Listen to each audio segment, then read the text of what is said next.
not plan to do what I do in life. I had no idea I'd be doing this. I'm not well educated, but I love what's right. I have common sense. And God has given me my purpose in life. He made this possible.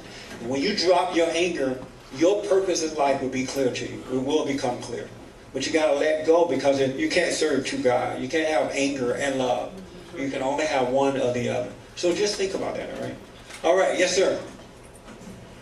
Yeah, it seems a primary objective for these liberation theologians, civil rights activists, yes. The community organizers, is to carve out the minority groups and then indoctrinate them with a fundamental premise that runs their life.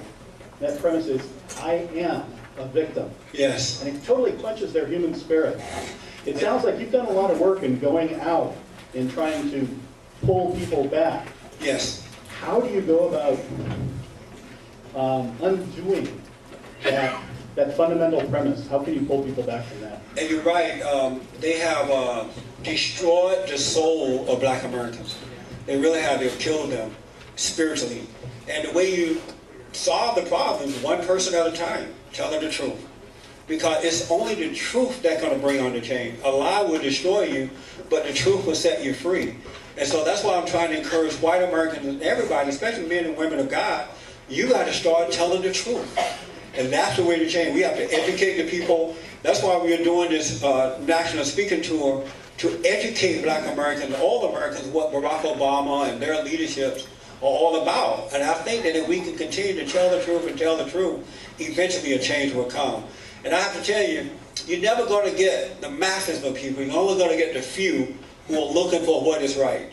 And believe me, the power is in the few rather than the majority. So don't worry about numbers. Just be concerned about those who are going to turn away from evil and turn back to righteousness, and we can bring on this change.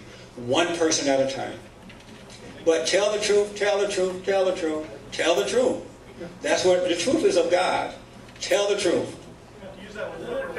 That's right. Well, they hate truth. Man.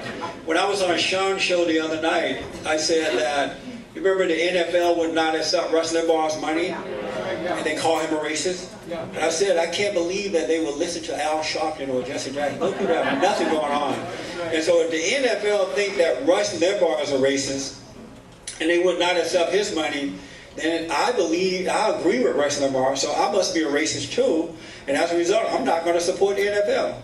They don't want Russia's racist money. They don't want my money. And I'm committed. I'm going to sit it out this year. I'm not going to spend one dime on their products. I'm not going to pay their salaries. I'm not going to do anything. And sometimes you got to give up pleasure. Sometimes you got to give up pleasure to grow in life. I used to be really a big fat kind of guy, right? Because I love ice cream. I had it bad, especially when I had a lot of conflict. I would go home at night and I would put nutty coconut, black walnut, and cooking cream in the same bowl, and then put some peanuts in there, and then strawberry pop. And I would go down and I forget about all my troubles. So I gained a lot of weight, and I wanted to get rid of the weight, so I gave up the pleasure. So we have to sacrifice our pleasures for what is right, our higher calling. And so I support Rush Limbaugh and what he's doing. Let me take this up. Do you want her on the mic? No, I just shouted. Two items. One, do you have any experience with Acorn? And two, can you please get Fox to not have Al Sharpton anymore? I know, it's driving me insane. Well, I don't know, it doesn't make sense, but they said he wanted to present both sides of the story. But we have already heard Al Sharpton's side of the story, right? But I don't know why they do it. It's frustrating. Tell them our discontent. I will. And that's your Acorn. Any experience with Acorn? Not yet, but I'm looking forward to it. I'm looking forward to it. Excuse me for a second, please. Yes. If he wants to ask questions, could you please come to the back and stand at the mic? Oh, yeah, they're recording. Other people can't hear your question. And so, please, for the benefit of the crowd. Can you hear me? Thank you, sir. Yes, sir.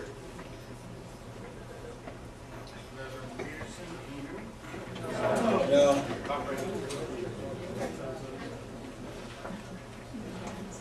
I don't think I need that. Oh, yes, you do. Yeah. I go ahead and send your man from Mark. Thank you, man. I can tell you, Chief, I'm in contact with the great grace of God. I appreciate what you've been saying tonight. I'm sorry to inform you that I have voted for Alan Keyes the last 2 times around. Yeah. And I'm sorry to say he didn't win. But I believed at that time that he had a heart that was more in line with the good principles and foundations of this country and so forth. So I guess I could ask you a question is, what do you think the difference in can you explain the difference in your contact with God as opposed that changed your attitude? I mean, you certainly have been subjected to the theology from the black theologians. Right. You know, what is the difference for you on a theological level? Because it seems I'm interested in a psychological level and how I communicate, how I converse with other brothers and sisters, and try to explain to them what we're talking about in the conservative thought. What is that difference? Well, for myself, the thing that I appreciate about God, He took away all of my anger, and He gave me perfect peace. And so He also allowed me to see in a way I've never seen before. You know, and it's interesting. When you're of God, you see things in a spiritual manner. And so in seeing it, it helps me to realize that these people they're not really themselves. They're controlled by something else. And so I can see that, and I point it out to them. I don't try to force it on them. I just tell the truth about it and let them deal with it. Because my greatest desire is for them to overcome their father, the devil, to overcome that hatred and be born again. So I just tell them the truth, and I don't take it personally when they get angry or don't want to hear it. I just put it out there and let them deal with it. Because that's how God does it. If you notice, God doesn't force you to do anything. He will let you end up on Skid Row. He will let you stay in a bad marriage. But He's given us a way out.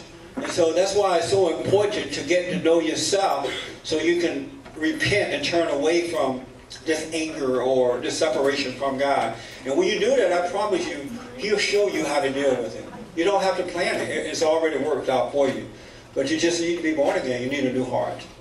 And I want to say to the men, especially white men, they're trying to take your family away from you too. Absolutely. They're calling the white man a racist. They say he hates women. You know, he's controlled everything, because if they could get his family to start hating him, they're going to bring in the government and do exactly to the white family what they've done to the black family. And the worst thing, the absolute worst thing that can happen to a woman is a weak man. Women hate weak men. Now, they'll try to beat you up when you're strong, but they'll prefer you be strong rather than weak. It's good for their soul. And men have a responsibility to protect their wives and children. You are accountable for that. So, you know, I know there's an attack on masculinity. They hate masculinity because of who we represent. But you got to stand up, men, and not turn your families over to the government, such as the black family has done. So be strong. Protect your family from these folks, all right? Yes, sir.